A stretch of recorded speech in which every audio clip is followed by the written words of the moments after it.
आप सबका आज की इस भगवत गीता की 21वीं क्लास में हार्दिक स्वागत है। आज हम सब भगवत गीता के थर्ड श्लोक को लेंगे, चैप्टर 2 के। तो उसमें प्रवेश करने से पहले आइए हम सभी अपने अपने गुरुजनों को प्रणाम कर लें। ओम अज्ञानतिमिरन्धस्य ज्ञानाञ्जनशलाकया चक्षुरुन्मिलितं येन तस्मै श्रीगुरवे नमः। वाञ्छाकल्पतरुभ्यश्च कृपा सिन्धुभ्येव च पतितानां पावनेभ्यो वैष्णवेभ्यो नमो नमः। तो आप सबका बहुत बहुत स्वागत है। जो हमारे साथ नए श्रोता जुड़े हैं उनकी जानकारी के लिए मैं ये बता दूं कि लगभग 40 मिनट तक हम भगवत गीता की क्लास करेंगे, जिसमें आप सबके माइक म्यूट पे रहेंगे। उसके बाद जो भी आपके प्रश्न होंगे उसके लिए हम वन बाय वन सबको अनम्यूट करते जाएंगे, या आप चैट बॉक्स में अपना प्रश्न लिख सकते हैं।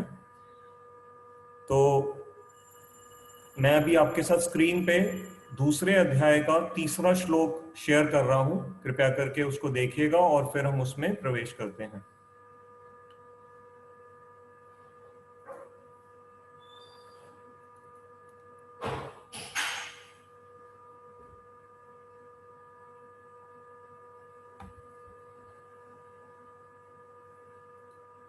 तो ये आपके साथ तीसरा श्लोक स्क्रीन पे मैंने शेयर किया है, जिसका अनुवाद और संस्कृत इस प्रकार से है। अभी कौन कह रहे हैं? भगवान कृष्ण कह रहे हैं, और संस्कृत इस प्रकार से है। क्लैब्यम मास्म गमः पार्थ न एतत् त्वयि उपपद्यते क्षुद्रम हृदय दौर्बल्यम त्यक्त्वो उत्तिष्ठ परम तप। इसका हिंदी अनुवाद आइए पढ़ लेते हैं। हे पार्थ, तुम इस प्रकार नपुंसकता को मत प्राप्त हो, तुम्हें यह शोभा नहीं देता है। हे परम तप, तुम इस क्षुद्र हृदय की दुर्बलता का परित्याग करते हुए युद्ध के लिए खड़े हो। तो जो पिछली क्लास में हमारे साथ नहीं थे उनको सिर्फ एक रिवीजन के लिए मैं यहाँ पर याद करवा दूं कि पिछला श्लोक भी भगवान कृष्ण ने ही बोला था, और एक सेकंड के लिए आप चाहें तो उसको स्क्रीन पे देख लीजिए, जिसमें भगवान ने ये कहा कि अर्जुन, किस हेतु तुम्हें इस भीषण विपद काल में अनार्यों के द्वारा आचरित स्वर्ग तथा कीर्ति को नहीं देने वाला यह मोह उपस्थित हुआ। तो पिछली अपनी क्लास में हमने श्री भगवान शब्द को डिटेल में डिस्कस किया था। ये समझने का प्रयास किया था कि भगवान श्री कृष्ण क्यों श्री भगवान शब्द से संबोधित किए जा रहे हैं, भगवान शब्द का क्या अर्थ होता है, और किस प्रकार से 6 जो ऐश्वर्य हैं जो भगवान की डेफिनेशन में विष्णु पुराण में बताए गए हैं, वो 6 के 6 ऐश्वर्य वो भगवान कृष्ण में किस प्रकार से असीमित रूप से विद्यमान है, उसको हमने पिछली बार चर्चा किया था। तो अब हम तीसरे श्लोक को फिर से उसमें आ रहे हैं, जो भगवान ही अब आगे अर्जुन से कह रहे हैं। हे पार्थ, अब भगवान अर्जुन को पार्थ शब्द से संबोधित कर रहे हैं। पहले अध्याय में भी कई बार पार्थ शब्द आया था। तो यहां क्यों पार्थ बोला? क्योंकि पृथा के पुत्र हैं अर्जुन। पृथा भगवान कृष्ण की बुआ हैं, और पृथा कुंती जी का ही दूसरा नाम है। और कुंती जी का जो करेक्टर है, जो चरित्र है, वो बहुत ही उच्च कोटि का है। वास्तव में एक जगह पे वर्णन आता है महाभारत में कि जब ये युद्ध होना लगभग अवश्यंभावी हो गया था, तो उस समय कुंती महारानी ने अपने दोनों पुत्रों अर्जुन और भीम, क्योंकि अर्जुन और भीम ही युद्ध में मुख्य रूप से इंपॉर्टेंट रोल निभाने वाले थे, तो उन्हें मां कुंती ने कुछ लिख करके भेजा कि अब वो समय आ गया है जिस घड़ी को देखने के लिए क्षत्राणियां अर्थात जो क्षत्रिय स्त्रियां अपने पुत्रों को जन्म देती हैं, तो तुम दोनों अब तैयार हो जाओ और युद्ध में द्रौपदी के प्रति किए गए अपमान के बदले को अब तुम पूरा करो। तो इस तरह से कुंती जी का जो चरित्र है, एक तरह से वो बहुत सहनशील भी थी, बहुत उन्होंने परिवार के लिए तरह तरह के बलिदान भी किए थे, वनवास के समय भी गईं, और जब युद्ध की घड़ी आई तो उस समय उन्होंने एक छत्राणी की भांति अपने बच्चों को युद्ध में बहुत ही वीरता से लड़ने के लिए प्रोत्साहित किया। और इधर अब जो अर्जुन है, जो कुंती के ही पुत्र हैं, इसलिए उनका एक नाम पार्थ है, परंतु वो पार्थ जो हैं, बड़े दुख की बात है कि इस समय युद्ध करने के लिए तैयार नहीं हो रहे। तो इसलिए भगवान पार्थ शब्द कह के उन्हें याद करा रहे हैं कि तुम ये तो याद करो कि तुम किस परिवार को बिलोंग करते हो। वास्तव में कृष्ण भगवान और अर्जुन का भी संबंध है, तो उनको भी भगवान याद करा रहे हैं कि देखो तुम्हारा मेरे साथ भी कितना घनिष्ठ संबंध है, और जिन माँ के तुम पुत्र हो और जिस कुरुवंश से भी तुम्हारा संबंध है, ये सभी महान परंपरा वाले वंश हैं, और इसमें इस तरह का जो व्यवहार जो तुम यहाँ दर्शा रहे हो ये बिल्कुल भी उचित नहीं है। अगली लाइन में कह रहे हैं तुम इस प्रकार नपुंसकता को मत प्राप्त हो। अब देखिए, ये देखा जाए तो भगवत गीता में पहला लगभग श्लोक है जिसमें अर्जुन को भगवान एड्रेस कर रहे हैं, और इतने कठोर शब्दों से। यहाँ पर उन्होंने कोई भी किसी तरह को कंसीडर नहीं किया कि अर्जुन कोई मेरे शब्दों की कठोरता से बुरा मान जाएंगे या वो इतने उच्च कोटि के क्षत्रिय हैं। भगवान ने बहुत ही कठोर शब्द का व्यवहार किया है, नपुंसकता को मत प्राप्त हो।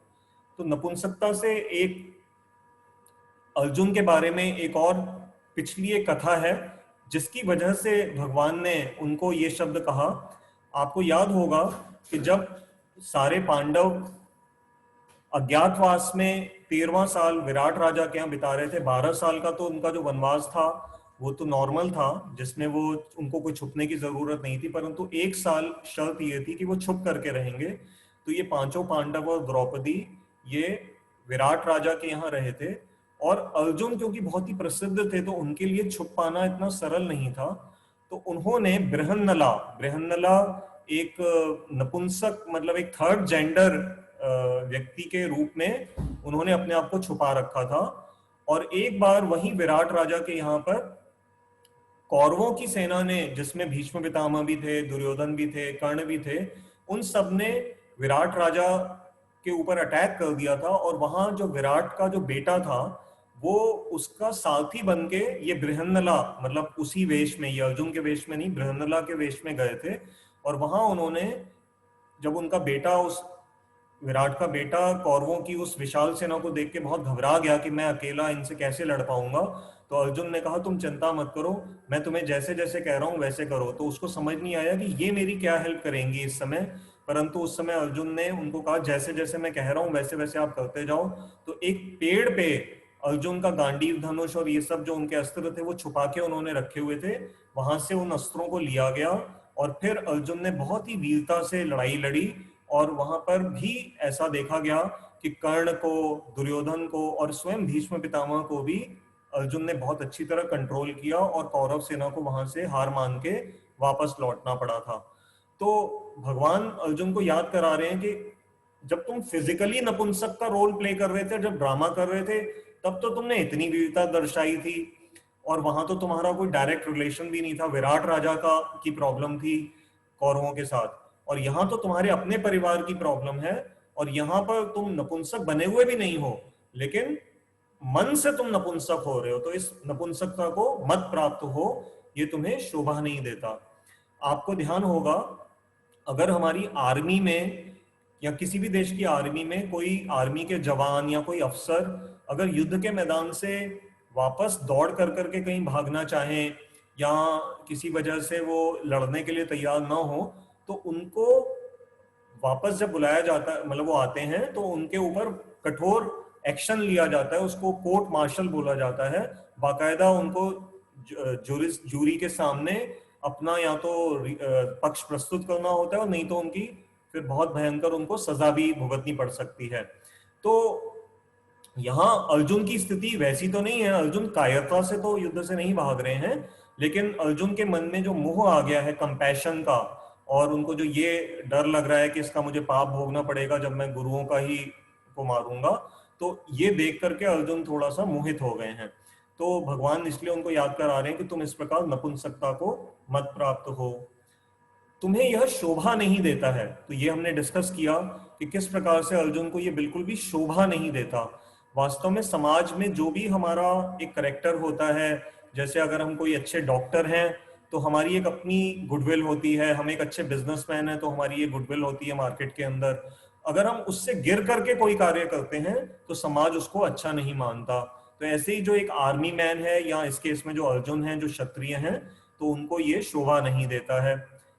हे परम तप। अब जो परम तप शब्द आया है, इसके अर्थ थोड़े से गूढ़ हैं, आइए इन पे थोड़ा विचार कर लेते हैं। सबसे पहले इस शब्द को आप थोड़ा सा तोड़ कर करके देखिए, परम तप। तो परम तप जो है वो, इसका एक अर्थ निकलता है कि पर अर्थात दूसरा, तप अर्थात उनको ताप देने वाला। तो अर्जुन तो इतने महान योद्धा हैं कि वो तो अपनी अस्त्र विद्या से, शस्त्र विद्या से दूसरों को तपा देते हैं। तपा देना मतलब उनको तंग कर देना, हीट कर देना, उनको हरा देना दूसरों को। तो जो दूसरों को इस तरह से तप देने वाले हैं, वो अर्जुन स्वयं क्यों इस तरह से इतना अपने आप को वीक महसूस कर रहे हैं कि वो युद्ध में लड़ने के लिए तैयार तक नहीं हो रहे। और दूसरा परम तप का अर्थ है कि जो स्वयं तप करते हैं परम स्तर का, मतलब बहुत ही स्वयं भी खुद एक परम तपस्वी हैं।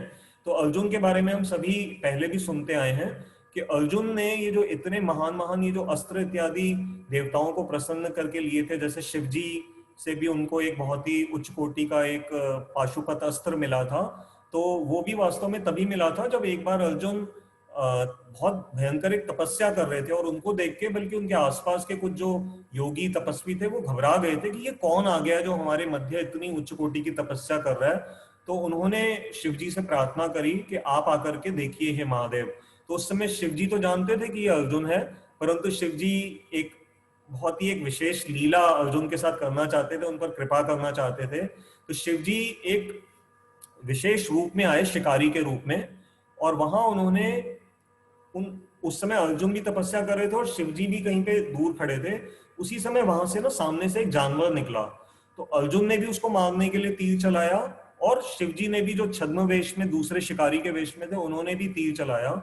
और वो तीर उसको जब लगा तो दोनों की आपस में इस बात पे बहस हो गई कि इसको मारा किसने। वो अर्जुन ने कहा इसको तो मैंने पहले तीर छोड़ा, और उस शिकारी ने कहा कि उसको मैंने तीर छोड़ा। तो इस पर दोनों की आपस में बहस हो गई, और दोनों आपस में एक दूसरे को चैलेंज कर बैठे, और इस तरह से उनके मध्य एक युद्ध आरंभ हो गया। अब शिवजी को तो हरा पाना किसी साधारण, मतलब इंसान के या किसी भी, इवन अर्जुन के लिए भी देखा जाए तो संभव नहीं है, परंतु अर्जुन ने बहुत वीरता से उनके साथ युद्ध किया। और बाद में शिवजी ने कृपा करके उनको अपना रूप, शिवजी रूप में उनको दर्शन दिए, और फिर अर्जुन उनके नतमस्तक हो गए, उनसे क्षमा मांगी कि प्रभु मैंने आपसे इस तरह से युद्ध किया। तो शिवजी ने कहा नहीं नहीं, मैं तुम्हारे ऊपर कृपा करने के लिए यहाँ आया था, तो तुम्हें जो भी चाहिए मुझसे मांग लो। तो फिर उस तरह से उस समय पाशुपत अस्त्र अर्जुन को मिला था, और ये अस्त्र बाद में महाभारत के युद्ध में काम आया।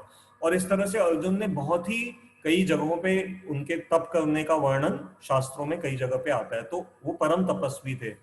और थोड़ा अगर डिटेल में हम जाएंगे तो आपको मैंने कर्ण के समय एक कथा सुनाई थी, जब हम पहले अध्याय में कर्ण का कैरेक्टर देख रहे थे। तो वहां पर नर और नारायण, जैसे आपने कई जगह सुना होगा कि भगवान कृष्ण नारायण के रूप से माने जाते हैं, और अर्जुन जो है वो नर, जो नर अर्थात नारायण के साथ रहने वाले, जो उनके साथ रहते हैं हमेशा। तो ये नर नारायण की जोड़ी है। तो नर नारायण का जो विशेष गुण है, बद्रीनाथ में ऐसा माना जाता है कि वो सब समय तपस्या करते रहते हैं। और ये भी माना जाता है कि ये जो संसार इस समय इसीलिए टिका हुआ है, हालांकि इतना पाप होता है, करोड़ों जानवरों को रोज मनुष्य जीवन में हम देख रहे हैं कि अपनी सिर्फ जीत के टेस्ट के लिए मार रहे हैं, ऑर्गेनाइज तरीके से स्लॉटर हाउसेस में।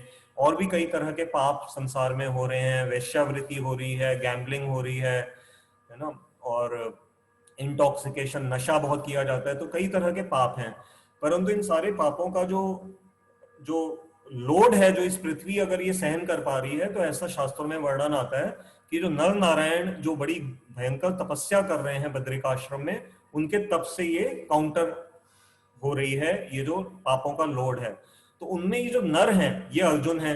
तो अर्जुन को भगवान कृष्ण याद करा रहे हैं कि अगर मैं नारायण हूं और तुम नर हो, तो ये नर के रूप में तुम्हें ये बिल्कुल भी शोभा नहीं दे रहा कि तुम इस समय युद्ध करने से नहीं तैयार हो रहे हो।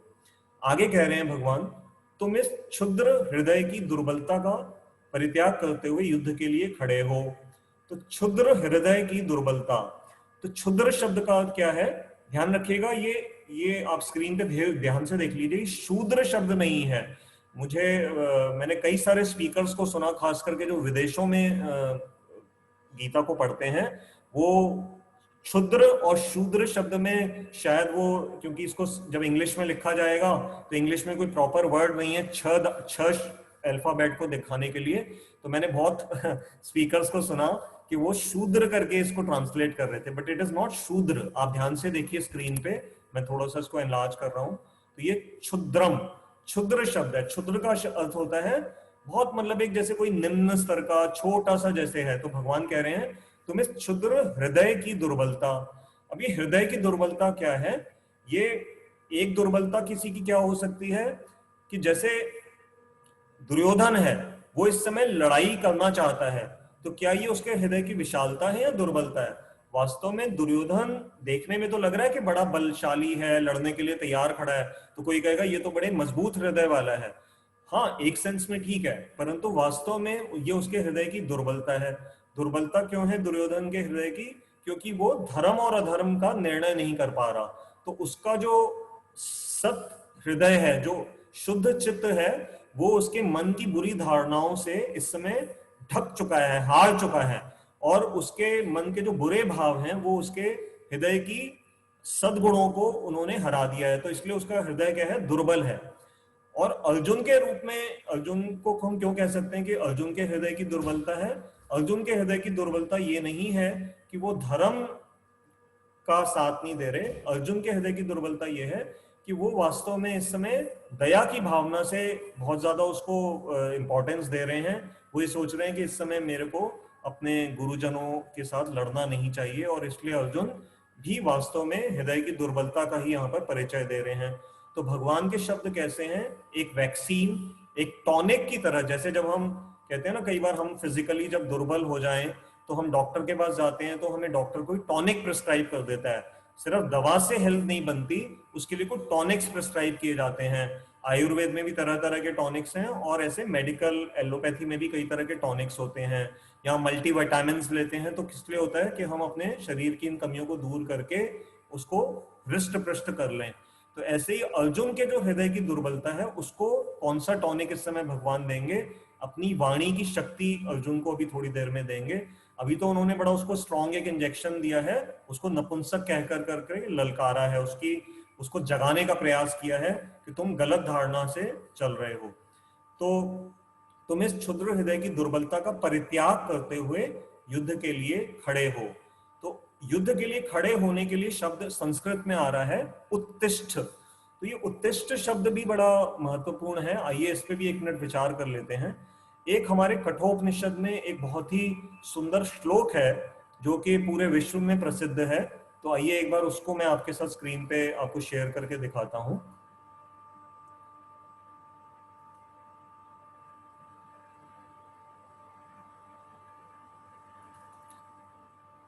ये देखिए इस समय आपकी स्क्रीन पे, ये एक कठोपनिषद अध्याय 1 वल्ली 3 मंत्र 14 है। और अगर मैं गलत नहीं हूं तो शायद जब विवेकानंद जी गए थे अमेरिका, उस समय मेरा ख्याल है मैंने कहीं ऐसा सुना है कि उन्होंने इसी श्लोक को पूरे वर्ल्ड में, जब रिलीजियस कांग्रेस बहुत बड़ी लेवल की वो हुई थी, तो अगर आप में से कोई जानते होंगे तो जब हम प्रश्न उत्तर का सेक्शन खोलेंगे तो आप वहां पर मुझे इसका अनुमोदन कर दीजिएगा अगर मैं ठीक बोल रहा हूँ। तो ये वहां पर शायद विवेकानंद जी ने इस श्लोक को उच्चारण किया था। तो इसको हम संस्कृत में देखिए पढ़ सकते हैं, अगर आप स्क्रीन पे पूरा ना देख पा रहे हो। मैं बोल रहा हूँ उत्तिष्ठत। तो ये उत्तिष्ठ अर्थात उठो। ये उठो शब्द बहुत तरह तरह से मीनिंग्स में यूज होता है। एक तरह से तो यहाँ फिजिकली भी है, क्योंकि अर्जुन वास्तव में, हमने पहले अभी समझा था कि अर्जुन ने अपना धनुष रख दिया है और वो रथ पे बैठ गए हैं, ये संजय ने बताया था। तो एक तो है फिजिकल बैठना कि अर्जुन बैठ गए हैं, तो एक उत्तिष्ठ कहने का भगवान का ये अर्थ हो सकता है चलो खड़े हो जाओ। कई बार हम भी, जब होता है ना कि कई बार कोई मान लीजिए किसी लंबी सुबह बड़ा मन पे चले कि अच्छा चलिए आज जॉगिंग करेंगे, सोचा था 10 किलोमीटर जॉगिंग करेंगे, फ्रेंड और आप निकले घर से, पता लगा सिर्फ 2 या 3 किलोमीटर के बाद ही आपकी तो सांस चढ़ गई, आप बैठ गए, लेकिन आपका फ्रेंड जो है उसमें स्टैमिना अधिक है। तो फ्रेंड आपको कह रहा है उठो उठो मनोज उठो, चलो आगे चलते हैं, अभी थोड़ा सा तुम और भाग सकते हो। तो एक दूसरे को हम इंस्पायर करते हैं। ऐसी स्पोर्ट्स में भी देखा जाता है। तो यहाँ पर भगवान कृष्ण भी अर्जुन को देख रहे हैं कि फिजिकली बैठ गए हैं और उनको खड़ा करने के लिए बोल रहे हैं उत्तिष्ठ। और दूसरा उत्तिष्ठ का क्या अर्थ है? मानसिक रूप से उठने का, क्योंकि अर्जुन की भावनाएं इस समय बैठ गई हैं, वो बिल्कुल अपनी लड़ने की शक्ति को बिल्कुल इस समय भूल बैठे हैं, तो इसलिए उनको कह रहे हैं उत्तिष्ठ। तो इस श्लोक में कैसे आ रहा है कठोपनिषद में? उत्तिष्ठत जागृत, जागृत अर्थात जागो, प्राप्य उठो जागो, प्राप्य, प्राप्य मतलब प्राप्त करो, वरान निबोधत, वरान अर्थात जो श्रेष्ठ वर हैं जीवन के, उनको निबोधत, उनको बोध धातु का अर्थ होता है जानना, तो उनको जानो। कैसे जानोगे? किसी ज्ञानी पुरुषों के पास जाकर के आपको जानना पड़ेगा। अगली पंक्ति में कह रहे हैं छुरस्य धारा निशिता दुरत्यया दुर्गम पथस तत् कवयो वदंती। कवयो वदंती मतलब जो विद्वान पुरुष है वो ऐसा कहते हैं। तो इसका हिंदी अनुवाद देखिए स्क्रीन पे आ रहा है, हम पढ़ लेते हैं। उठो, जागो और जानकार श्रेष्ठ पुरुषों के सानिध्य में ज्ञान प्राप्त करो। अब ये जानकार श्रेष्ठ पुरुष कौन है? इन्हें ही हमारे वैदिक साहित्य में या वैदिक कल्चर में गुरु के रूप में कहा जाता है। जैसे अर्जुन इत्यादि कौरवों पांडवों ने किनसे अस्त्र शिक्षा ली थी? वो तो ली थी द्रोणाचार्य जी से।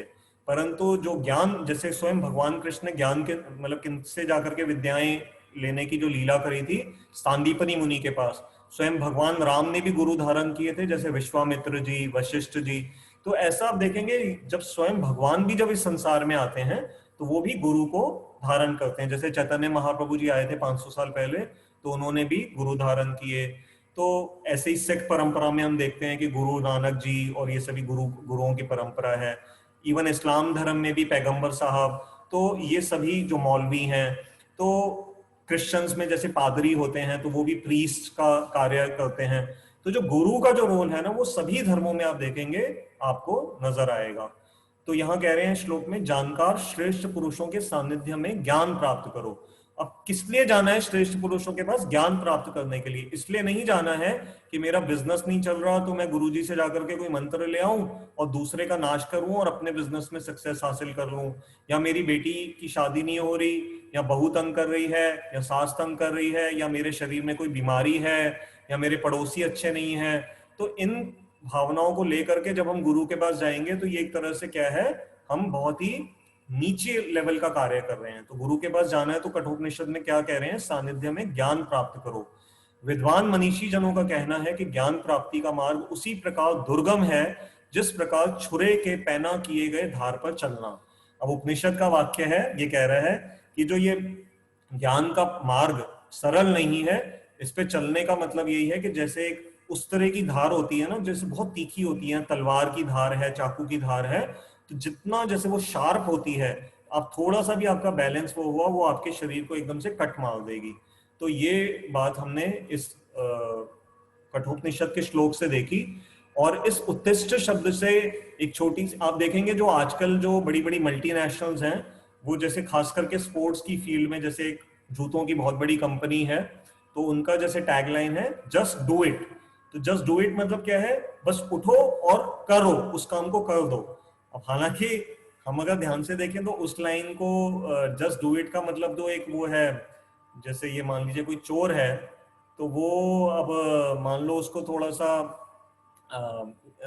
आलस आ रहा है, क्योंकि चोरी करने के लिए क्या होता है, रात को जागना पड़ता है। रात को 12-1 बजे जब हम लोग सोते हैं उस समय चोरों का काम शुरू होता है। अब मान लीजिए 2 चोर हैं और वो लेटे हुए हैं। अब उनको 12-1 बजे का उनका अलार्म लगा हुआ था कि आज रात को इस घर में चोरी करने जाना है, तो उठना पड़ेगा ना, चोरी करने के लिए उठना तो पड़ेगा ही। अब वो एक चोर को नींद आ रही है और तो दूसरा चोर उठ करके उसको कह रहा है उठ, अब वो उठ ही नहीं रहा नींद से।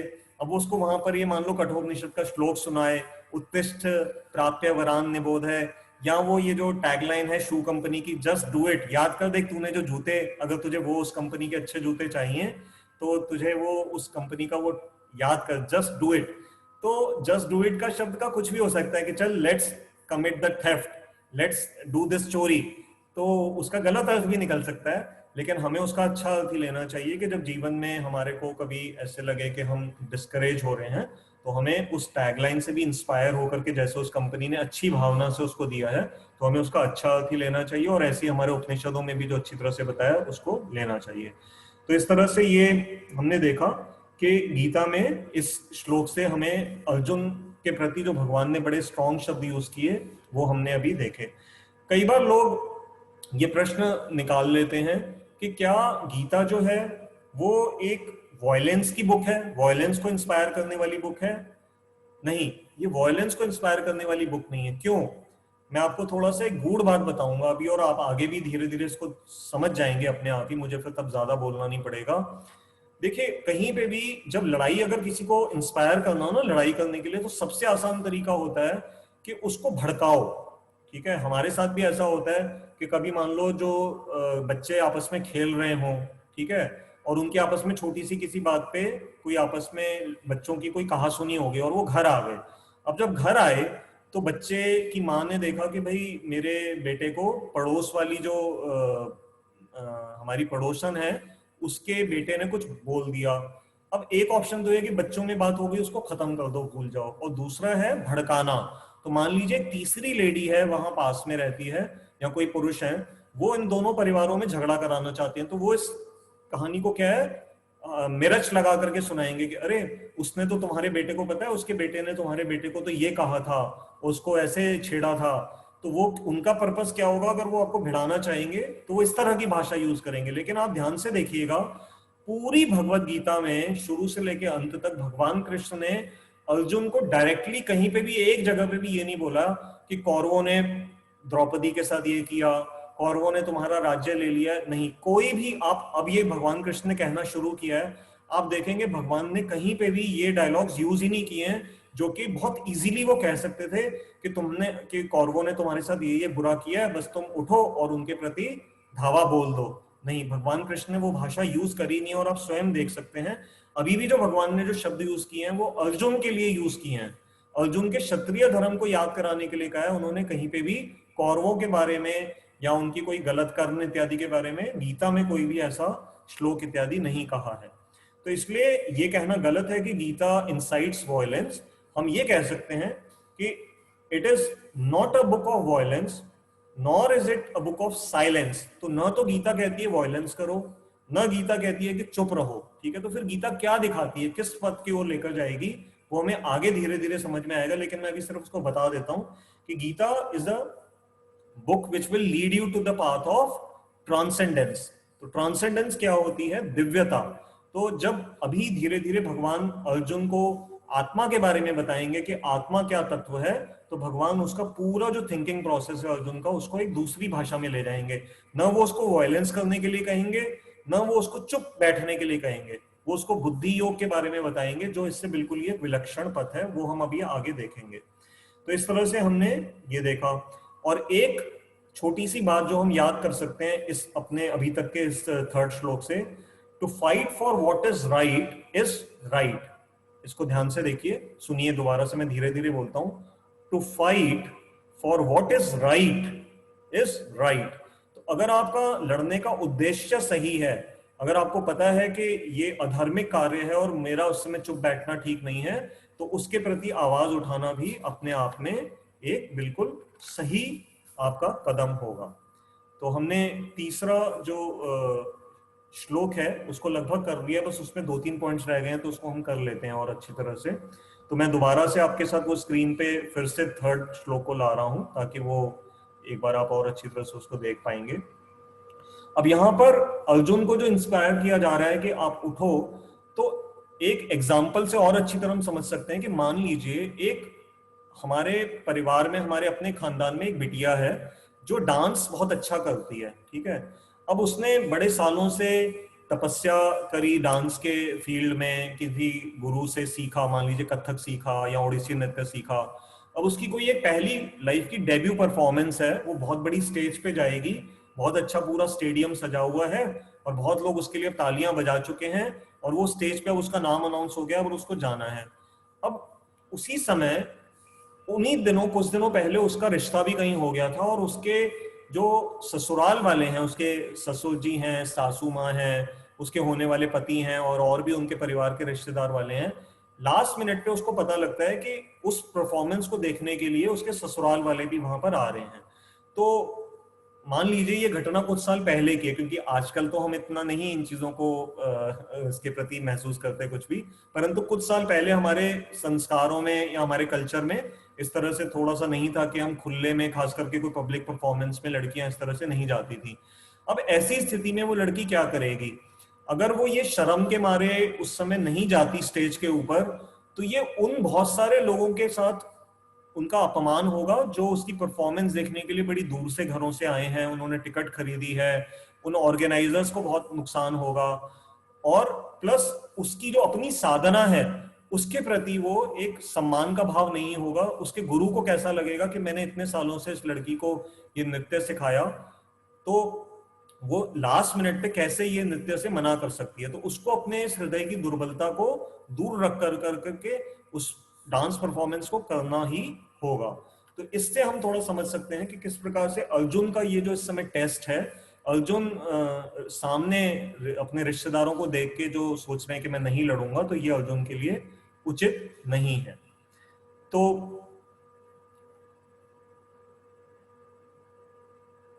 क्षमा करने की जो भावना जो अर्जुन के मन में हम इस समय देख रहे हैं, तो एक मुझे अपना स्कूल लाइफ का एक मुहावरा याद आता है, मैंने कहीं पढ़ा था, अगर मैं गलत नहीं हूं, क्षमा शोभती उस भुजंग को जिसके पास गरल हो। तो अगर आप में से कोई टीचर होंगे या जो विद्वान हैं वो समझ जाएंगे इसका, इस मुहावरे का अर्थ है कि क्षमा उसी भुजंग, भुजंग अर्थात सांप, नाग को क्षमा अगर कोई नाग कर रहा है या सांप कर रहा है, क्षमा कर रहा है अपने किसी को, तो वो क्षमा उस सांप को तभी शोभा देती है जिसके पास गरल हो। गरल मतलब विष हो। कहने का अर्थ ये है कि अगर किसी सांप के मुंह में जहर है ही नहीं, उसके दांत टूटे हुए हैं, और वो किसी को कहे कि अच्छा अच्छा जाओ मैंने तुम्हें माफ कर दिया, मैं तुम्हें नहीं काटूंगा, तो वो उसको शोभा नहीं देगी, क्योंकि उसके पास तो वास्तव में जहर ही नहीं था काटने का। तो ऐसे ही अर्जुन के केस में क्या है कि अर्जुन है टॉप क्लास क्षत्रिय, वो बिहेवियर ऐसा कर रहे हैं कि चलो मैंने कौरवों को क्षमा कर दिया, लेकिन प्रश्न ये उठ रहा है कि क्या कौरव क्षमा मांग रहे हैं? कौरवों को तो इस समय कोई भी आत्मग्लानि है ही नहीं, उनको तो वो तो बिल्कुल युद्ध के लिए तैयार खड़े हैं, उनको तो सब शंख इत्यादि बजा कर करके वो तो बस युद्ध के लिए बिल्कुल आगे बढ़ चुके हैं। तो इसमें अर्जुन का उनको क्षमा ऐसे स्थिति में करना जब सामने वाला शत्रु क्षमा मांग ही नहीं रहा, तो ये अर्जुन को शोभा नहीं देता। तो ये भी हम तरह तरह से समझने का प्रयास कर रहे हैं कि किस प्रकार से जो अर्जुन का मन है वो वास्तव में इस समय दुर्बलता से ही ग्रसित है, ये इस समय शोभा नहीं दे रहा। तो भगवान इस समय क्या रोल प्ले कर रहे हैं? वो अर्जुन की इस छुपी हुई शक्ति को याद करा रहे हैं।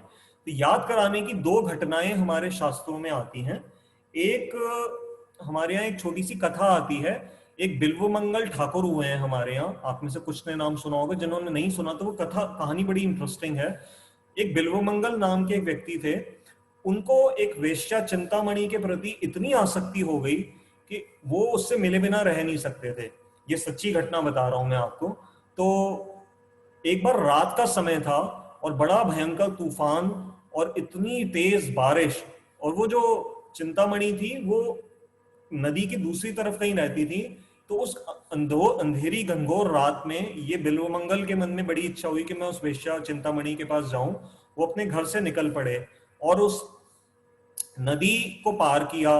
नदी को पार करके अंधेरी रात में बड़ी मुश्किल से उसके घर के पहुंचे, और वो ऊपर कहीं रहती थी। तो उसके जो घर के बाहर कोई लता सी उनको अंधेरे में लगा के टंगी हुई है, और वो उसको पकड़ कर करके ऊपर पहुंच गए। तो चिंतामणि बहुत हैरान हो गई कि आप इतनी अंधेरी रात में मेरे पास कैसे आ गए।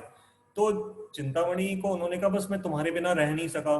तो चिंतामणि को बड़ी आश्चर्य हुआ, उसने बाहर झांक करके देखा कि ऊपर कैसे चढ़े। तो उसने देखा कि ये जो लग रहा था ना, उसने कहा मैं तो एक लता को पकड़ करके ऊपर चढ़ गया। तो वास्तव में वो लता नहीं थी। चिंतामणि ने ध्यान से देखा कि वो तो जैसे कोई सांप जैसा कोई ऐसा कोई प्राणी था जिसको पकड़ कर करके ये ऊपर चढ़ गए थे। और फिर उनसे पूछा तुमने नदी कैसे पार की? बोली कि कोई नाव थी। तो उसने कहा नाव तो इस समय रात के समय इतनी अंधेरी बारिश में कौन कोई नाव चलाने वाला आएगा। फिर ध्यान से जब उन्होंने देखा कि कोई शव अर्थात कोई डेड बॉडी थी, वो इधर से उधर आ रही थी, तो उस पर ही बैठ करके ये बिल्वमंगल उधर पहुंच गए थे। तो ये देख के चिंतामणि को बड़ा दुख हुआ। उसने कहा हे बिल्वमंगल, जितना आपका मेरे इस शरीर के प्रति, इस डेड बॉडी, मेरा शरीर भी क्या है, देखो खून, पेशाब और ये बुरे तत्वों से ही तो बना हुआ ये शरीर है। सिर्फ बाहर से देखने में सुंदर लग रहा है, कुछ समय के बाद तो मैं भी बूढ़ी हो जाऊंगी। तो तुम अपना, जितनी तुम्हारी अट्रैक्शन मेरे प्रति है, यदि तुम उन भगवान कृष्ण के प्रति, अगर भगवान राम के प्रति उस अट्रैक्शन को अपने मन में पैदा कर लो, इतनी एफर्ट अगर तुम उनके प्रति लगा लेते तो तुम्हें भगवान मिल जाते। तो बिल मंगल ने जब ये बात सुनी तो उनका हृदय इससे बड़ा प्रभावित हुआ, और फिर उन्होंने चिंतामणि को वचन दिया कि ठीक है, मैं अब भगवान के पथ पे आगे से बढ़ूंगा। और वो आगे जाकर के बहुत ही एक श्रेष्ठ, बड़े उच्च कोटि के वैष्णव बने, बिल्व मंगल ठाकुर के नाम से प्रसिद्ध हुए। और बल्कि उन्होंने आगे जाकर के एक जगह जब दोबारा एक स्त्री के रूप को देख के उनका जब मन आकर्षित हो गया, उन बिल्व मंगल जी ने उस स्त्री से कहा कि तेरे बालों में, तुम्हारे जूड़े में ना ये जो दो पिन लगी हुई हैं, ये मुझे दे दो जरा 1 मिनट के लिए। उस स्त्री ने उनको दिए, और उसके देखते देखते उन्होंने अपनी आंखें उन दोनों पिन से फोड़ ली। तो ये बहुत ही एक भयंकर बात है जिसको हम सोच भी नहीं सकते, परंतु ये हिस्ट्री में रिकॉर्डेड है, ऐसा उन्होंने किया। और उन्होंने अपने नेत्र ही इसलिए खत्म कर दिए क्योंकि वो स्त्री के रूप से आकर्षित हो रहे थे दोबारा से। एक तो चिंतामणि ने उन्हें डांटा था, और बाद में भी जब वो घर छोड़ के भी आ गए थे जंगल में, फिर भी वो एक स्त्री के रूप से आकर्षित हो रहे थे। तो उन्होंने कहा कि जो आंखें हैं ना, ये नेत्र मेरे मेरे पतन का कारण बन रहे हैं, तो मैं ना रहेगा बांस, ना बजेगी बांसुरी। तो उन्होंने फिर आगे जाकर के वो बहुत ही उच्च कोटि के भगवान कृष्ण के भक्त बने, और उन्होंने बहुत ही भगवान की स्तुतियां करी उच्च कोटि की। तो एक हमने देखा कि चिंतामणि ने जैसे किसी की शक्ति को जगा दिया। और दूसरा बड़ा प्रसिद्ध, जो आपने भी शायद सुन रखा होगा, जब सागर को पार करके रावण के यहाँ जाना था, तो राम जी की सेना में इस पे चर्चा चल रही थी कि इस सागर को कौन पार कर सकता है। तो जाम्बवान जी का नाम आया। तो जाम्बवान जी ने कहा कि मैं अब बूढ़ा हो गया हूं, पहले मेरे लिए संभव था परंतु अब मेरे अंदर उतनी शक्ति नहीं। फिर अंगद जी का बात आई तो उन्होंने भी ऐसे कुछ कमी बताई। फिर सबको ध्यान आया, जाम्बवान जी को ध्यान आया कि जो हनुमान है ना, ये इस कार्य को अच्छी तरह से कर सकते हैं। तो सबने मिलकर के हनुमान जी को उनकी शक्ति को याद कराया। वास्तव में हनुमान जी बचपन में बहुत ही शैतान थे, तो उनकी शक्तियों का वो कई का क्या था, कई बार मतलब ना, जैसे बचपन में वो बहुत ही अपनी शक्तियों का कई बार ऐसा प्रयोग कर देते थे कि उससे जैसे कुछ कोई लोग घबरा जाते थे या एकदम से परेशान हो जाते थे। तो उनको ऋषि मुनियों ने एक बार तंग आकर के हनुमान जी को बचपन में श्राप दे दिया था कि तुम्हारी को हम श्राप देते हैं कि तुम्हारी जो ये असीम शक्तियां हैं तुम इनको भूल जाओगे, और जब कोई तुम्हें याद कराएगा ना तभी तुम्हें ये याद आएंगी, ऐसे तुम्हें अपने आप याद नहीं आएगा। तो जब हनुमान जी को उन सभी भगवान राम के सैनिकों ने और विशेष करके जामवान जी ने जब उनको याद कराया कि तुम्हारे अंदर इतनी महान शक्ति है कि तुमने तो बचपन में सूर्य की तरफ भी तुमने छलांग लगा दी थी, तो फिर भगवान राम की सेवा के लिए हनुमान जी ने फिर ये कार्य करने के लिए अपनी स्वीकृति दी, और वो लंका जी में सीता जी के पास पहुंचे थे, और इतना महान उन्होंने कार्य करके भगवान राम को बहुत ही युद्ध में विजय प्राप्त करवाई। तो ये जो याद कराना है, जैसे उत्तिष्ठ शब्द पे हम डिस्कस कर रहे थे, तो भगवान जैसे इस समय अर्जुन को याद करा रहे हैं कि तुम इतने परम तपस्वी अर्जुन हो, तुम्हारे पास इतने ये जो दिव्य अस्त्र हैं जो तुमने तपस्या से हासिल किए हैं, तो तुम इनको अब इस समय भूलो मत और खड़े हो जाओ युद्ध के लिए। तो ऐसे ही हमें भी जीवन में इससे अब क्या सीख लेनी है कि यदि हमारे घर में भी हम कभी बिजनेस में या कभी हमारे को कुछ लॉसेस हो जाएं, या कोई हमारे बच्चों का कॉन्फिडेंस लूज हो जाए एग्जाम से पहले वगैरह, तो हमें बड़े शांति से उनको उनके सामने वो उनकी घटनाएं उनको बच्चों को बतानी चाहिए कि देखो तुमने जब क्लास में ये वाला एग्जाम हुआ था तो तुम्हारे इतने अच्छे मार्क्स आए थे, या तुम इतने मेहनती हो और तुम सचमुच यू कैन डू इट, मतलब जो हम कहते हैं ना, yes you can do it. तो इस तरह से हम गीता से ये उपदेश ले सकते हैं कि किस तरह से कभी जीवन में अगर हम अपनी बड़ी डिजेक्टिव स्थिति में हो तो किस तरह से अपने आप को और या दूसरे किसी को इंस्पायर कर सकते हैं। तो अब हमारा समय होने को है, तो बस एक क्योंकि इसमें एक शब्द और आया कि एक एग्जाम्पल है छोटा सा, उससे भी आप समझ सकते हैं कि जैसे पुलिसमैन है, यदि उस पुलिसमैन को पता लगे कि मेरा सगा भाई ही अगर चोरी कर रहा है कहीं पे, तो पुलिसमैन को ये उस समय उसकी ड्यूटी बनती है कि वो उसको सजा दे और वहां ये ना देखे कि ये मेरा भाई है। तो ऐसे ही अर्जुन को इस समय जब ये पता लग गया है कि ये जो कौरव हैं भले ही मेरे भाई क्यों ना हो, भीष्म पितामह भले मेरे पितामह क्यों ना हो और गुरु द्रोणाचार्य भले मेरे गुरु क्यों ना हो, परंतु इस समय ये सभी अधर्म के मार्ग पे चल रहे हैं। तो मेरे को इस समय ये नहीं देखना है, जैसे उस पुलिसमैन को उस समय ये नहीं देखना कि वो मेरा भाई है और मैं उसको छोड़ दूं। आप ही इमेजिन करिए कि जब आपको कभी अखबार में पढ़ने को मिलता है कि एक फलाना फलाना पुलिस वाले का भाई या कोई बहन या कोई रिश्तेदार ने कोई ये गलत काम किया और उस पुलिस वाले ने उसको छोड़ दिया, तो आप उसकी तारीफ नहीं करोगे एकदम से सोशल मीडिया पे, आप उनके उस कार्य को निंदा करोगे, आप सभी मिलकर, हम सब भी निंदा करेंगे। तो ऐसे ही इस समय अर्जुन अगर अपने भाइयों को इस गलत कार्य की सजा नहीं देंगे तो समाज और जो आने वाला भविष्य है वो अर्जुन को तारीफ नहीं करेगा, उनकी निंदा ही करेगा। तो आज हमने ये तीसरा श्लोक अपना गीता का सेकंड चैप्टर का समाप्त किया। हमारा समय हो गया है। आप अपने प्रश्नों को विचार करिए। और यहाँ पर कुछ कमेंट्स आए हैं। मैं एक बार पहले ये बता दूं आप सबको कि जो भी आप में से कोई प्रश्न पूछना चाहें तो दो तरीके हैं, या तो आप जूम में अपना हैंड रेस करने का एक फीचर होता है, आप उसको यूज कर सकते हैं, या फिर चैट बॉक्स एक है आपकी स्क्रीन पे, चैट बॉक्स, उसमें जाकर के आप अपना प्रश्न टाइप कर दीजिए, तो मैं उसको पढ़ लूंगा और फिर आपको वो बताऊंगा, उनके हम प्रश्न को यहाँ पर कंसीडर कर लेंगे। तो यहाँ पर कुछ संजय ढटवाल जी जो हमारे योगा एक्सपर्ट हैं, उन्होंने हिंदी में चैट बॉक्स में क्षुद्र शब्द को लिखा है, तो वो इस तरह से प्रॉपर है। हाँ संजय जी, आपने ठीक लिखा है, लेकिन शायद जो कुछ हमारे फॉरेनर लोग जो गीता पढ़ते हैं, क्योंकि उनको भाषा का ज्ञान इतना परफेक्ट लेवल का कई बार नहीं होता, ये उनके अल्फाबेट्स नहीं है, तो वो शुद्र शब्द को, क्षुद्र एक्चुअली शुद्र नहीं है, क्षुद्र है, तो क्षुद्र को कई बार ये संस्कृत में अगर मान लो ठीक से ट्रांसलेट ना किया जाए तो वो शुद्र करके पढ़ लेते हैं और वो थोड़ा अर्थ फिर बदल जाता है, तो इसलिए मैंने उसको बताया। सीएम बंसल प्रभु जी हमारे को ये बता रहे हैं कि श्री चौराग्र गण्य पुरुषाष्टकम, एक भगवान कृष्ण के बारे में बहुत ही सुंदर एक अष्टकम है, चौराग्र गण्य। चौराग्र मतलब चोरों में भी जो अग्रगण्य हैं। तो भगवान कृष्ण की लीलाएं ऐसी हैं, जैसे पिछली बार हमने भगवान के जो 6 ऐश्वर्यों का वर्णन किया था, तो मैं किसी का सुन रहा था कि भगवान कृष्ण इतने फेमस हैं कि उनकी जो माखन चुराने की जो लीला है, सिर्फ उस पे जो कुछ भजन है, मैया मोरी मैं नहीं माखन खायो, सिर्फ उस भजन को गाने से ही कई ऐसे सिंगर्स हैं जिन्होंने शायद उसकी रॉयल्टी से ही लाखों रुपए, मतलब उससे भी कहीं अधिक कमा लिए होंगे, सिर्फ भगवान कृष्ण के चोरी की, माखन चोरी की लीला के भजन गा करके। तो उनके इस चोरी की लीला और उनके चोर के जो कार्य, जो लीलाएं उन्होंने ब्रज धाम में करी हैं भक्तों के साथ, उसके बारे में एक अष्टकम है, चौराग्र गण्यम पुरुषाष्टकम। तो सीएम बंसल जी कह रहे हैं कि ये जो है ये बिल्व मंगल जी ने ही लिखा था। तो थैंक यू बंसल जी, आपने हमारे सबको ज्ञान के लिए बताया ये, इसके लिए आपका धन्यवाद। तो मैं प्रश्नों का वेट कर रहा हूं, आप जब तक प्रश्न सोच रहे हैं तो आप तब तक प्रश्न पूछिए, और मैं एक सेकंड जरा फेसबुक पे देख लूं अगर वहां कोई प्रश्न आया हो तो। ठीक है, अभी वहां पर नहीं है।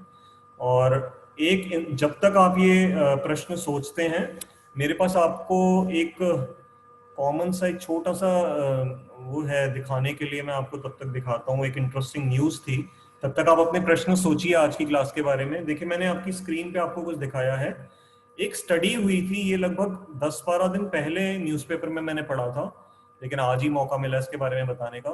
देखिए जो हमारा जो वैदिक परंपरा में हम कहते हैं ना वसुधैव कुटुंबकम, अर्थात सारी वसुधा, अर्थात सारी पृथ्वी ही हमारा एक एक घर जैसा है, एक परिवार है। तो ये फॉरेन स्टडीज में भी ऐसा पाया गया है। बंसल जी ने हाथ उठाया, बंसल जी मैं भी आपको 2 मिनट में अनम्यूट करता हूँ, पहले मैं जरा इसको कवर कर लूँ। तो ये एक टाइम्स ऑफ इंडिया में न्यूज आई, generosity is the key to a longer life. Generosity मतलब एक दूसरे के साथ अपने रिसोर्सेज को शेयर करना। जैसे मान लीजिए आज आपके पास कोई चीज है और आपके पड़ोस वाली जो भाभी जी हैं उनको, उनके घर में चीनी कम पड़ गई, तो पहले ऐसा होता था कि हम एक दूसरे से ये चीजें शेयर कर लेते थे। तो एक तरह से क्या है, आपने अपना रिसोर्स अपने पड़ोसी के साथ शेयर किया। तो ये और हायर लेवल पे भी हो सकता है। तो आइए हम इसको आर्टिकल को थोड़ा सा पढ़ लेते हैं, क्योंकि शायद आप स्क्रीन पे ना पढ़ पा रहे हो, मैं एक बार बोल देता हूँ। ये एक स्टडी हुई है फॉरेन कंट्रीज में। People are living longer in societies whose members support each other with resources। अर्थात उन देशों में जहां ये देखा गया कि वहां मेंबर्स एक दूसरे को सपोर्ट करते हैं रिसोर्सेज शेयर करने में, तो ऐसा देखा गया कि वहां के लोगों की आयु लंबी होती है। Suggest a new study publish in the journal PNAS, ये कोई एक जर्नल है PNAS, उसमें ये स्टडी पब्लिश हुई है।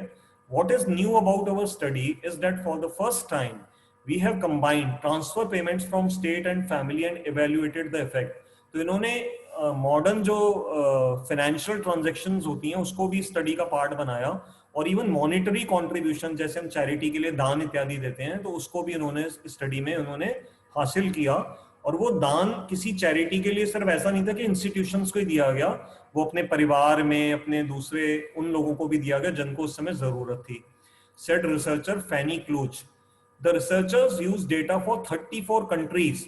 तो इन्होंने 34 देशों से, ये सिर्फ एक दो देशों में नहीं, 34 countries is a big figure, वहां पर ये स्टडी हुई, from the national transfer accounts project. Societies in western European countries share a lot and live long. तो ऐसा उन्होंने देखा कि वेस्टर्न यूरोपियन कंट्रीज में ये शेयर करने की प्रथा बहुत प्रेवलेंट है, यूज होती है, और वहां पर ही उन्होंने देखा कि जीवन की आयु सबसे लंबी है। और उसके बिल्कुल रिवर्स में देखिए आगे लिख रहे हैं, sub Saharan African countries such as Senegal. तो सेनेगल जो देश है सब सहारन अफ्रीकन रीजन में, share the lowest percentage of their lifetime income and have the highest mortality rate of all the countries studied.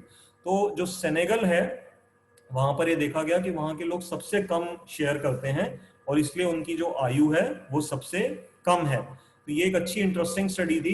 तो पहले जो हमारे वैदिक समाज में ऐसा होता था कि हम एक दूसरे को सहायता करते थे, परिवार में, रिश्तेदारों में, मित्रों में, तो ये हमारे लिए बहुत एक आज भी एक अच्छी सीख है।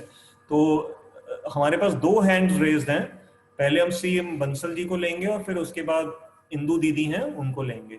तो बंसल प्रभु जी मैं आपको अनम्यूट कर रहा हूं, आप बोल सकते हैं, आप अपने आप को अनम्यूट कर लीजिए। हरे कृष्ण प्रभु जी। जी प्रभु जी, मैं कुछ आपसे शेयर करना चाह रहा हूँ अपना कुछ थोड़ा सा। आजकल 3 दिन से पुरुषोत्तम मास चल रहा है जी, और ये बिरजू मंगल जी ने जो चौरंग अष्टम लिखा था, पूरे महीने इस अष्टम को गा के भगवान की आरती की जाती है। अच्छा, पूरे महीने भर 31 दिन जो है इतना ये अष्टम बिरजू मंगल जी ने लिखा था। इसको सब कोई इतना प्रेम से पाठ करते हैं, एक नियम है पुरुषोत्तम मास में इसका जाप करने का, पाठ करने का। ठीक है, बहुत बहुत धन्यवाद प्रभु जी। हम एक काम करेंगे, ये पुरुषोत्तम मास चल रहा है और ये लगभग 2.5 साल में एक बार, जैसे बड़े लंबे समय में आता है, इसकी कैलकुलेशंस व्हाट्सएप पे आप में से कईयों ने पढ़ ली होंगी। 3 साल में, हाँ लगभग 3 साल में जी। हाँ, वो एक्चुअल में वो कुछ है ऐसा, तो उसका वो लूनर और जो सोलर कैलेंडर के अंदर जो डिफरेंस आ जाता है, तो उसकी वजह से ये जो पुरुषोत्तम मास, लेकिन इसकी महिमा बहुत है। तो मेरे को अगर याद रहेगा, मैं ये चौराग्र गणयम अष्टकम जो है, जो बंसल जी ने भी सजेस्ट किया है कि इस पूरे महीने में उसका पाठ किया जा सकता है और भगवान कृष्ण प्रसन्न होते हैं, वो स्क्रीन पे दिखा भी रहे हैं इस समय।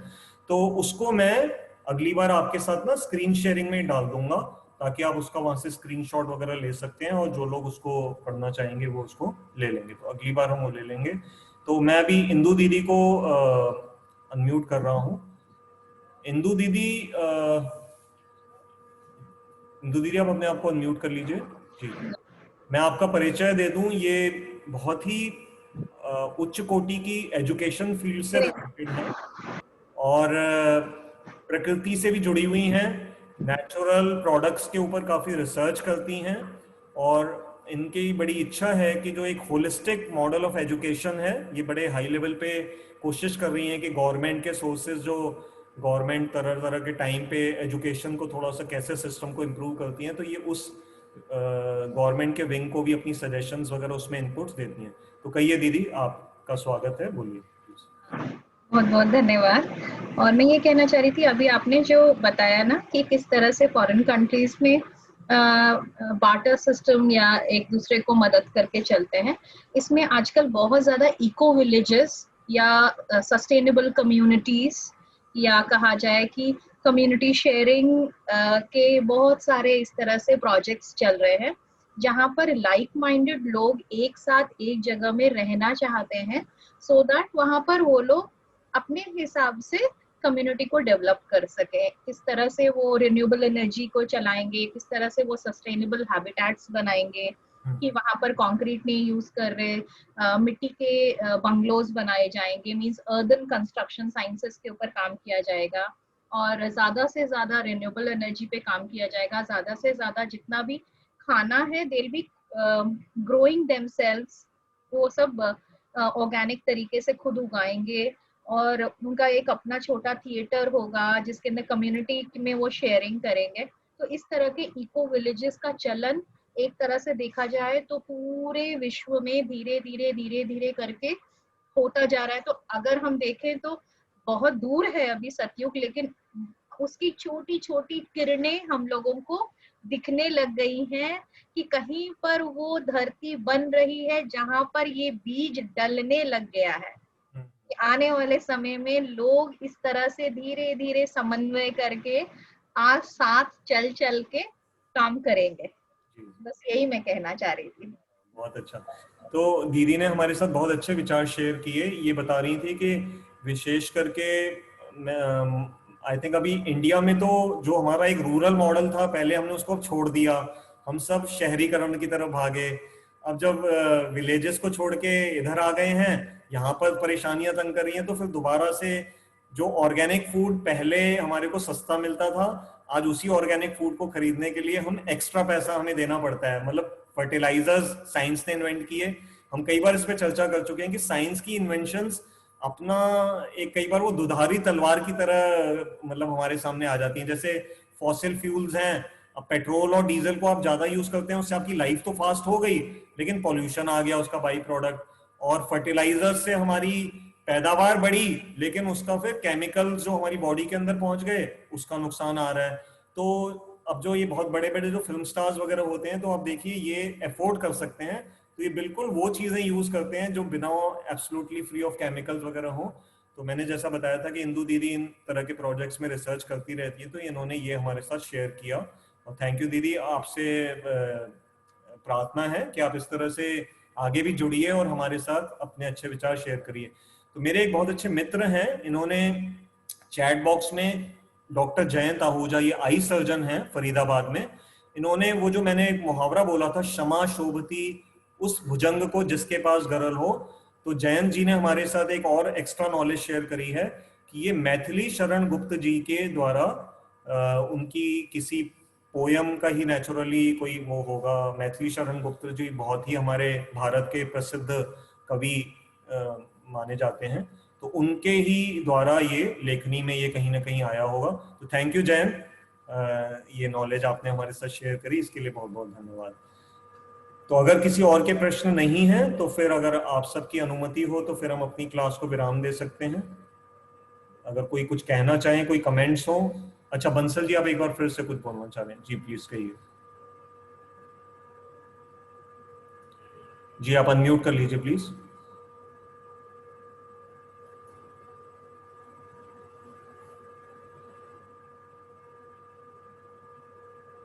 जी कहिए। प्रभु जी अगर आप कहें तो मैं हिंदी पढ़ दूं, चौरक्षम हिंदी में कहें पढ़ दूं, हिंदी के अंदर। हिंदी में? हिंदी के अंदर। अच्छा हिंदी में। हाँ अगर आप, हाँ हिंदी के अंदर है मेरे पास। ठीक है, आप धीरे धीरे पढ़िए। कितने 8 श्लोक हैं इसके अंदर? 8 श्लोक हैं जी। ठीक है, धीरे धीरे। आज आप ऐसा करिए, आप अभी आज शुरू के 2 पढ़ दीजिए, फिर समय हो रहा है तो फिर हम अगली बार इसको क्या करेंगे, स्क्रीन पे शेयर कर देंगे ताकि लोग फॉलो कर सकें। प्रभु जी 3 मिनट लगेंगे, मैक्सिमम 3 मिनट लगेंगे। अच्छा 3, मैक्सिमम 3 मिनट लगेंगे। अच्छा ठीक है, बोलिए प्लीज। अच्छा, ब्रिज में प्रसिद्ध माखन चुराने वाले एवं गोपियों की चीर चुराने वाले, अपने आश्रित जनों को अनेक जन्मों के द्वारा उपर्जित पापों को चुराने वाले चुरांगन पुरुष को मैं प्रणाम करता हूँ। श्रीमती राधिका के हृदय को चुराने वाले, नूतन जल धार को श्याम कांति चुराने वाले एवं निज चरण चित्तों को समस्त पाप चुराने वाले चुरांगन पुरुष को मैं प्रणाम करता हूँ, जो अपने चरण चित्तों को निकुंज बनकर मार्ग में घूमने वाले अनिकेत भिक्षुक बना देता है। हाय ऐसे भयंकर चोर तो किसी के तीनों लोकों में भी देखा या सुना नहीं, जिसका नाम मात्र लेना भी पर्वत के समान विशाल पाक मुंह को भी समूल हर लेता है, ऐसे आचार्य रूप वाला चोर तो मैंने कभी भी कहीं देखा या सुना नहीं। हे चोर, मेरे धन, मान, इंद्रियों, प्राण एवं सब हर कर कहीं भाग जा रहे हो, क्योंकि आज तो तुम भक्ति रूप रज्जु धारण कर मेरे द्वारा रोक लिए गए हो, क्योंकि तुम यमराज के भयंकर पास बंधन को काट देते हो एवं संसार के भयंकर पास बंधन को विलीन कर देते हो तथा सभी जनों के समस्त बंधन को काट देते हो, किंतु अपने प्रेमी भक्त के द्वारा रचे गए अपने प्रेम में बंधन को तो तुम नहीं काट पाते हो। हे मेरा स्वस्थ चुराने वाले चोर रूप हरे, मैंने आज तुमको अज्ञान रूप अंधकार समुदाय से भयंकर एवं दुख में मेरे मन रूपी कारागार में बंद कर लिया है। अतः अपनी चोरी रूप दोषों के उचित दंड को ही बहुत समय तक प्राप्त करते रहा। हे मेरा स्वस्थ चुराने वाले कृष्ण, मेरी भक्ति रूपी प्रास के दृढ़ बंधन में निश्चल होकर मेरे हृदय रूप कारागार में सदैव निवास करते रहो, क्योंकि मैं तो अपने हृदय रूपी कारागार से करोड़ों कल्पों से भी विमुक्त नहीं करूंगा। इस अक्षर में उपजाति नामक छंद है। हरे कृष्णा प्रभु जी। हरे कृष्ण। बहुत बहुत धन्यवाद बंसल प्रभु जी। तो हमने देखा कि किस तरह से बिलू मंगल जी किस स्थिति में थे और चिंतामणि के ताने मारने से कहां पहुंच गए, और उन्होंने इतना सुंदर ये अष्टकम, जिसकी आपने हिंदी ही जब इतने उच्च लेवल की थी, तो ये वास्तव में तो संस्कृत में उनके द्वारा रचा गया है। तो मैं प्रयास करूंगा अगली बार आपको इसके बारे में स्क्रीन पे दिखाने का। तो ठीक है, हम अपनी कक्षा को विराम देते हैं। जैसा हमारा सिस्टम है, अभी हम सब मिलकर करके हरे कृष्ण महामंत्र का उच्चारण करेंगे। हरे कृष्ण कृष्ण कृष्ण हरे हरे, हरे राम राम राम हरे हरे। तो आप सबका बहुत बहुत धन्यवाद। तो हमारे साथ कुछ नए श्रोता जुड़े हैं, बस उनके लिए एक छोटी सी अनाउंसमेंट। मैं अपना मोबाइल नंबर चैट बॉक्स में डाल रहा हूँ, 9810094098। मैंने यहाँ बोल भी दिया है और उसमें वहाँ डाल भी दिया है, तो आप लोग वहां से ले लीजिए जो नए श्रोता हैं। ये क्लास हर संडे शाम को 5 से 6 जूम पे होती है, फेसबुक पे भी लाइव टेलीकास्ट होती है। और जिनको इंटरेस्ट है पुरानी क्लासेस को भी सुनने का, तो वो एक यूट्यूब पे चैनल है कमल गीता क्लासेस, उसको आप सब्सक्राइब कर सकते हैं। वहां पर आपको पुरानी सारी रिकॉर्डिंग्स भी मिल जाएंगी। तो दोबारा से आप सबका बहुत बहुत धन्यवाद। कोई बोलने में गलती होना संभव है तो उसके लिए क्षमा करेंगे। हरे कृष्ण।